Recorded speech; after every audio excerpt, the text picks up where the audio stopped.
હાલ સમાચાર આવી રહ્યા છે ભરૂચ જિલ્લાના જંબુસર તાલુકાના કાવી ગામના જંબુસરના કાવી કંબોઈ સ્તંભેશ્વર મહાદેવ મંદિરે મહાશિવરાત્રિએ ભક્તોનું કીડિયારું ઉભરાયું। જંબુસર તાલુકાના કાવી પાસે કંબોઈ ગામના નરમઈ દરિયાકાંઠે સ્તંભેશ્વર મહાદેવનું ભવ્ય મંદિર આવેલું છે, જે મંદિર દક્ષિણ ગુજરાતના મિની સોમનાથ તરીકે પ્રસિદ્ધ પામ્યું છે।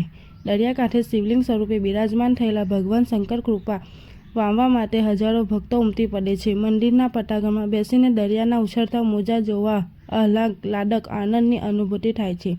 સ્તંભેશ્વર તીર્થધામની વિશેષતા એ છે કે અહીં શિવલિંગ જળ અભિષેક કરવા માટે સમુદ્ર દિવસમાં 2 વખત જાતે આવે છે। દિવસ દરમિયાન બાબતે વખત સર્જાતી આ કુદરતી પ્રક્રિયા જોઈને લોકો આશ્ચર્યચકિત થઈ જાય છે। સમુદ્રમાં આવતી ભરતી અને ઓટની ક્રિયાનું સર્જન માત્ર આ સ્થળ માટે જ થયું હોય તેમ જણાય છે। ભરતીની પ્રક્રિયા દરમિયાન ભગવાન સ્તંભેશ્વરનું આખું શિવલિંગ ડૂબી જાય છે અને જાણે તેઓ થોડા સમય માટે ભક્તોથી દૂર ધ્યાન અવસ્થામાં જતા રહે છે।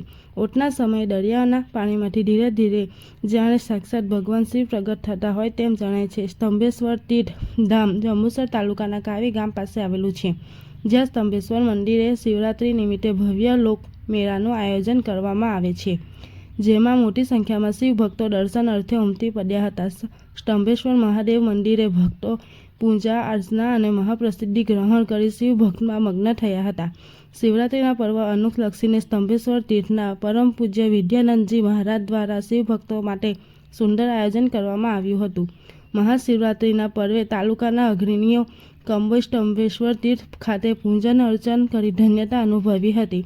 આ મેળામાં કાયદો અને વ્યવસ્થા જળવાઈ રહે તે માટે કાવી પોલીસ મથકના સબ ઇન્સ્પેક્ટર રોહિત ચાવડા દ્વારા કાવી ગામથી કંબોઈ સુધી ટ્રાફિક સમસ્યા ન સર્જાય તે માટે ચુસ્ત પોલીસ બંદોબસ્ત ખડકી દેવામાં આવ્યો હતો અને દરિયામાં ડૂબી જવાનો કોઈ અનિચ્છનીય બનાવ ન બને તે માટે ફાયર વિભાગ દ્વારા નાવડી તેમજ લાઈફ જેકેટ અને તરવૈયાઓની ટીમને ફરજ પર તૈનાત કરવામાં આવી હતી।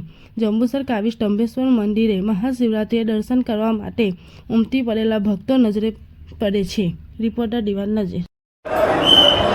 અહીંયા આજે આપણે શ્રી સ્તંભેશ્વર મહાદેવ કાવી કંબોઈ ભરૂચ જિલ્લા ખાતે અહીંયા આજે મહાશિવરાત્રિના મહાપર્વ પર 1.5 થી 2 લાખ માણસોનું માનવ મેળાવડું ઉમટ્યું છે અને આ મંદિરની વિશેષતા એ છે કે અહીંયા સમુદ્ર દેવતા દિવસમાં 2 વાર આવે છે અને પોતાના જળથી જ મહાદેવનો સ્વયં અભિષેક કરે છે।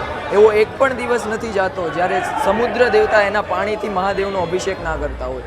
જ્યારે ભરતી આવે છે આ મંદિરમાં ત્યારે આ મંદિર 10 થી 12 ફૂટ સુધી ડૂબી જાય છે અને અહીંયા જેટલા આજે ભક્તો આવ્યા છે મહાશિવરાત્રિના દિવસે એ બધા જ ભક્તોએ જે પણ એની દિલની મનોકામના દાદા પાસે માંગી છે એ બધી જ દાદા પૂરી કરે છે। તો તમારા જીવનમાં પણ તમે એકવાર અહીંયા આવો, મહાદેવના દર્શન કરો, કારણ કે આવું મહાદેવનું સ્વરૂપ તમે આના સિવાય બીજે ક્યાંય નહીં જોવો।